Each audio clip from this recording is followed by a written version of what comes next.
Arriving at Western from Scarborough West Hill Collegiate in 1978, David Pearson cracked the starting defensive line as a true freshman. Playing the nose guard position at only 205 pounds, Pearson was commonly outweighed by opposing offensive linemen by at least 60 pounds. Fellow rookie teammate Greg Marshall said of Pearson, P-Man was one of the quickest defensive tackles I have ever played with or coached. He was so quick off the ball, he was often in the backfield before the ball was even handed off. David played with incredible intensity, both in practice and games. We used to finish every Tuesday practice with one-on-one Okie drills. I don't remember David ever getting blocked in that drill, and we had some great offensive linemen. In 1979, Pearson's sophomore season, the Mustangs upset the number 1 ranked Wilfrid Laurier squad 28-12 in the West Division Final, placing the Mustangs in the national semifinal against the East Division champions, the Queens Golden Gales. This game would serve as a Yates Cup championship game. The Mustangs defeated Queens 32-14 and qualified Western for their 5th College Bowl appearance in the decade. Unfortunately, they encountered their first Vanier loss, going down to defeat 34-12 to the Acadia Axemen. Teammate Chris Marcus described Pearson as the ultimate teammate and warrior. A man of few words, he led by example, with a work ethic in practices and games second to none.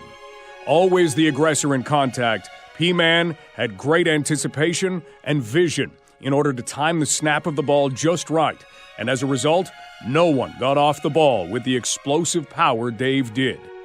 The 1980 season witnessed the Mustangs returning to the Yates Cup championship game, where the Mustangs defeated the Laurier Golden Hawks 51-28, and the right to raise the Yates Cup in back-to-back seasons. The next week, the Mustangs would go down to defeat in the Western Bowl against the Alberta Golden Bears in a defensive 14-4 struggle. That season, Pearson was recognized as one of the most dominant linemen in Canada when he was awarded the 1980 John P. Metris Trophy as the most outstanding lineman in the OUA Conference. Named a first-team All-Canadian at the defensive tackle position, Pearson was described as a classic example of an individual who aspires to and has achieved excellence. His inspirational play is largely responsible for the defensive record achieved by Western during the regular season. Teammate Craig Board said of Pearson, on every single play, he was either double or triple teamed. They could never stop him. His desire and energy put him quite simply over the top. In his senior year, Pearson was named a first-team OUA All-Star for the 2nd consecutive season, and was instrumental in leading the Mustangs to another Yates Cup championship game where they would achieve the three-peat in a thrilling 17-7 victory over the Guelph Griffins. Returning to the Western Bowl, the Mustangs would suffer a heartbreaking 32-31 defeat at the hands of the Alberta Golden Bears.